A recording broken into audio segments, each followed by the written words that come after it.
Secretária-Geral Adjunta da NATO, o que são ameaças híbridas? Participe na discussão sobre a resposta da NATO às ameaças híbridas na Cimeira da Juventude 2025.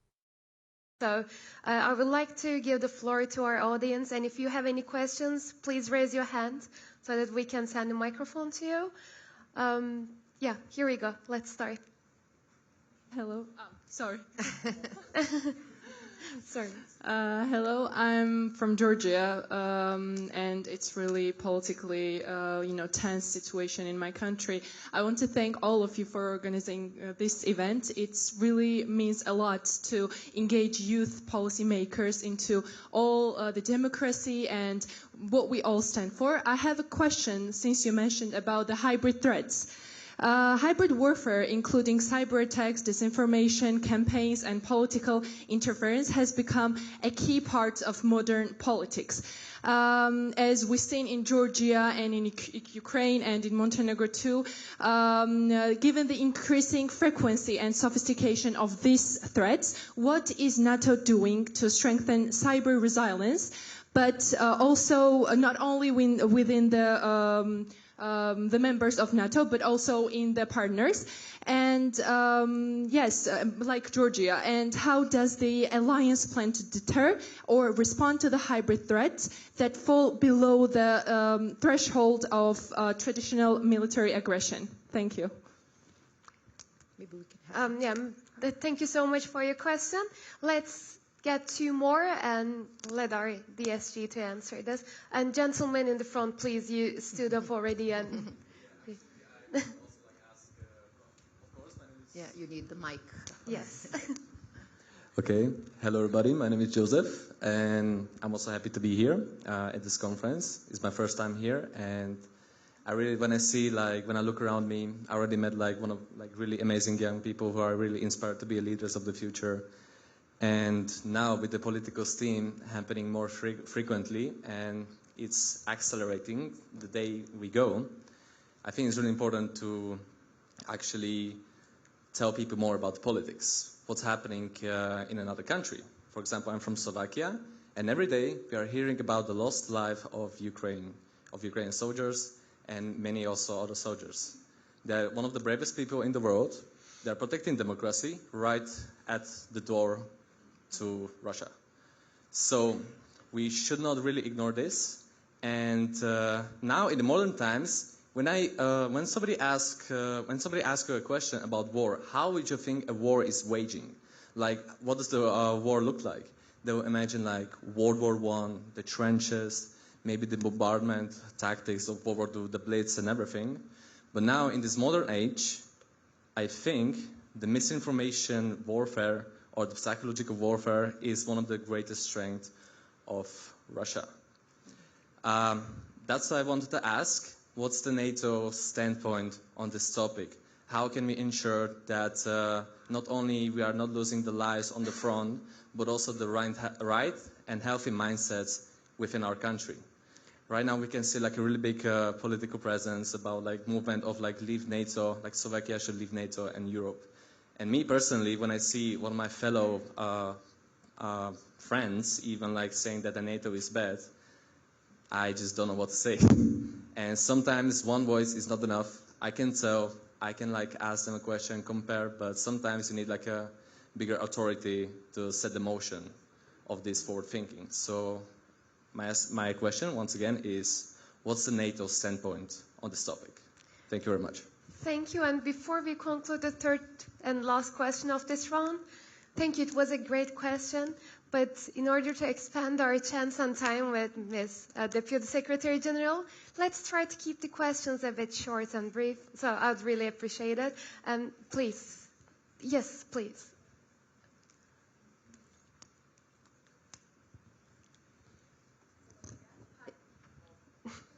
Hello again. Yeah. Hi everyone. Glad to be here. So my question is, for example, my country now is, for 2 months, they cannot form a government. So my question is, can you tell us some not signs, but some uncommon security threats that are not just the ones we Googled when it comes to security? Maybe some things that kind of are linked to security but sometimes we miss those points. For example, that might be one of them. Thank you. Thank you. We'll, I think, depend on time, we'll get the second round, but very challenging questions, right? Yes, they are, and I actually liked hearing more from you. So I know that we are a bit short with time, but I really appreciate also your thoughts, not just the questions. And let me start with a bit with Ukraine, and thank you for raising this up. I do believe that what happens in Ukraine will affect our security as a whole.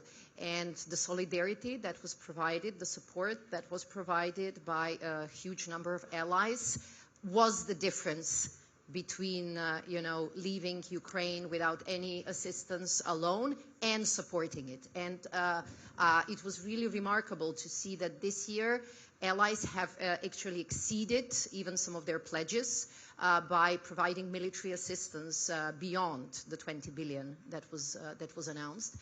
And this is a remarkable signal that we are serious. And all of the allies have made it clear that their support to Ukraine is not something that they envisage for just this year, the first 3 months, the 6 months.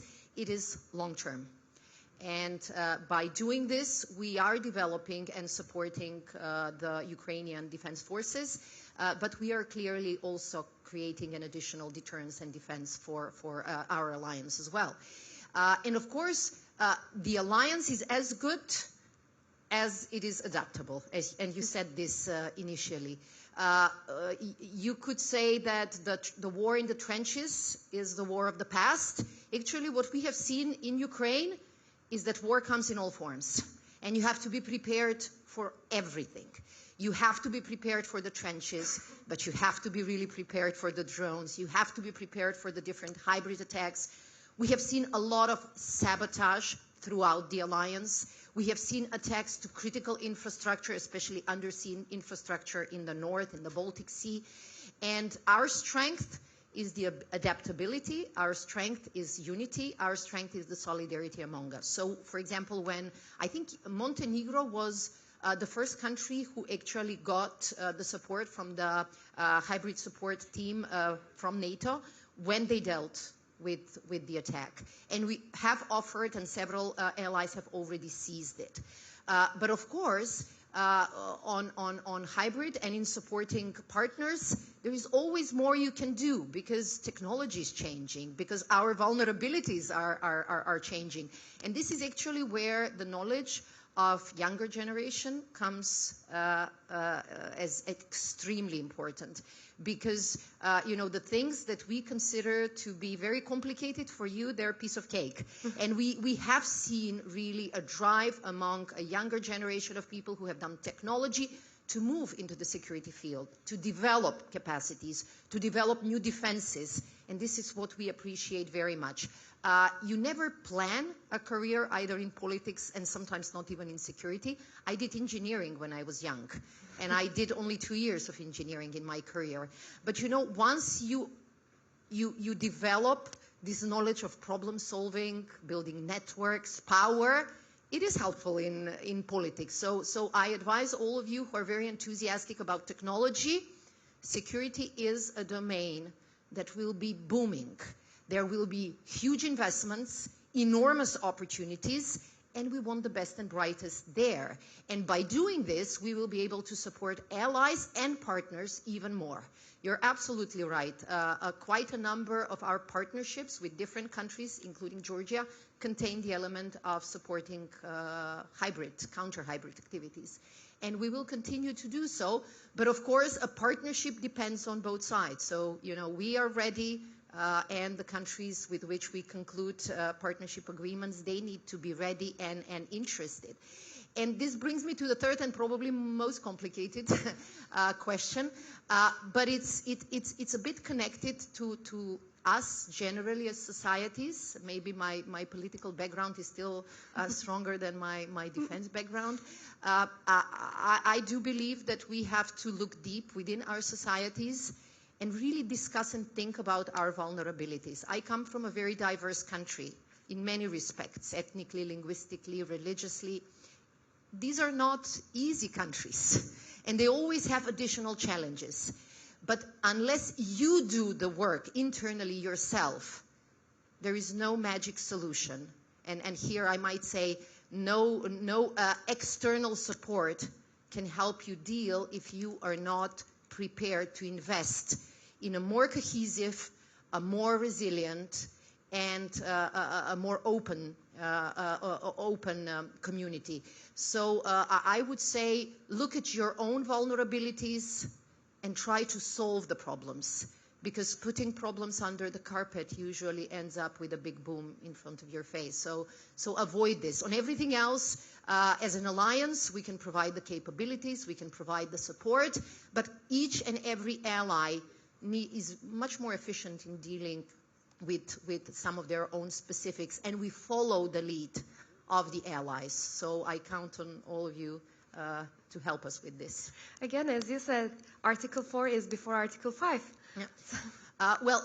On the threshold, there are a lot of discussions. Thank you for reminding me about this.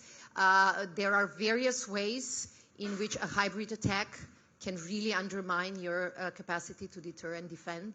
And we have also approached this problem with a more creative, I mean, like the decision to move on with Baltic Sentry after a series of sabotage to undersea critical infrastructure was a serious signal that the alliance will not stand still, and we will not just observe, but we will react, we will act, and we will protect our allies. And this is what makes the alliance strong. This is what makes it relevant. This is what makes it important.